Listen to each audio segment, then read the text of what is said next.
बिस्मिल्लाहिर्रहमानिर्रहीम। आज आपके सामने व्यूअर्स एक ऐसी वीडियो लाऊंगा जिसे देखकर आप भी सोचेंगे कि ये हमारा निज़ाम कैसा है, किस तरह चल रहा है। दुनिया उत्ते रख फकीरा ऐसा बैन खलोड़, कोल हुए ते हसन लोकी दूर हुए ते रोण। मैं आज उन अफसरान से बात करना चाहता हूँ जब वो अपनी सीट पर होते हैं, जब वो अफसर होते हैं तो उनका रवैया लोगों के साथ नाजेबा होता है, नारवा होता है। और कुछ ऐसे लोग भी होते हैं जो बहुत दुखी होते हैं।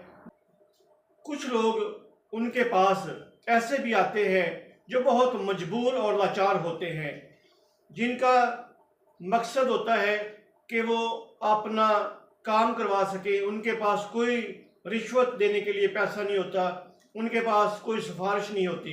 लेकिन कुछ अफसरान उस वक़्त फ़िरौन बन जाते हैं और अपनी आंखें माथे पर रख लेते हैं और उनका उन शरीफ लोगों के साथ रवैया नहायत ही हतक अमेज़ होता है।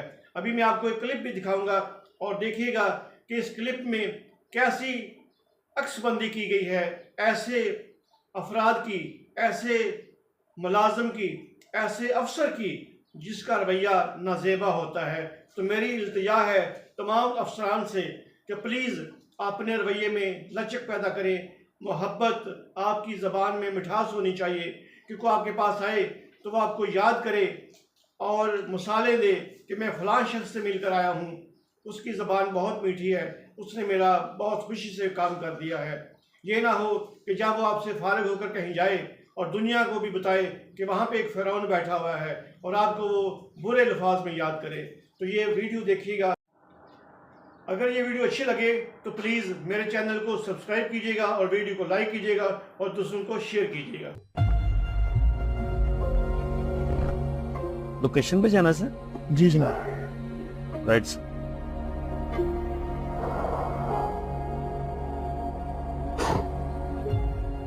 Hello, Toyota showroom?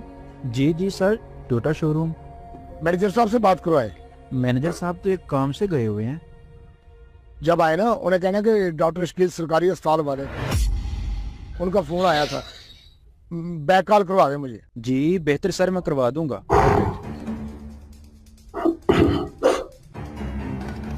आप डॉक्टर शकील है ना जो सबीना हॉस्पिटल में 12 साल पहले एमएस हुआ करते? जी जी। पहचाना आपने मुझे?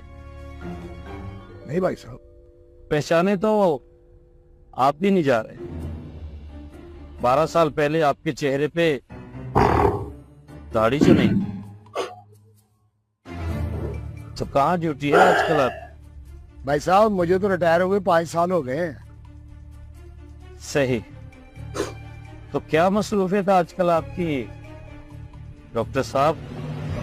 बस जी, घर से मस्जिद, मस्जिद से घर।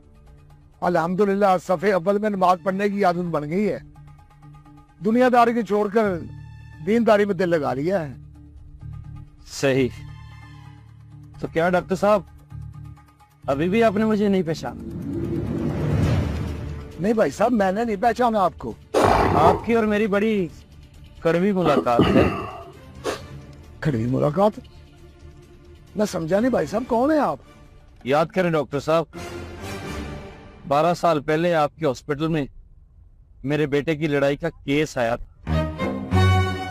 पहले तो आपने मुझे तसल्ली दी थी कि आपके बेटे की मेडिकल रिपोर्ट बता रही है कि आपके बेटे को इंसाफ मिलेगा, लेकिन बाद में आपने पैसे लेके वही रिपोर्ट हमारे मुखालिफिन के हक में कर। भाई साहब गाड़ी रोके, प्लीज गाड़ी रोके। आप टेंशन ना लें डॉक्टर साहब, मैं आपको कुछ नहीं कहूंगा, गाड़ी भी रोक लेता हूँ। अगर कहना होता ना तो तभी कह लेता, लेकिन हमारे खून में ये शामिल नहीं है कि हम किसी के साथ ज्यादती करें। आपको पता है आपकी बेईमानी और रिश्वत से बनाई की रिपोर्ट की वजह से मेरा बेटा 10 साल बेगुनाह जेल में रहा है। मेरा पूरा खानदान आपको बददुआएं देता है, लेकिन आज आपको देखा तो बहुत हैरान हुआ। अब नमाजी पराजी बन गए, दीनदार बन गए। आपको अंदाजा है कि आपकी बेईमानी से की गई नौकरी, आपके लालच में ली हुई रिश्वत में कितनी जिंदगियां उजाड़ की होगी। बाजी जवानी की गलतियां थी जी। गलतियां? मैं आपके साथ साथ हर इंसान को यही कहूंगा कि रिटायरमेंट के बाद दाढ़ी रख के पहले सब में खड़े होने से बेहतर है कि दौरान सर्विस लोगों के जायज काम किया करो, उन्हें इंसाफ दो। अगर आपने जाना है तो जाए।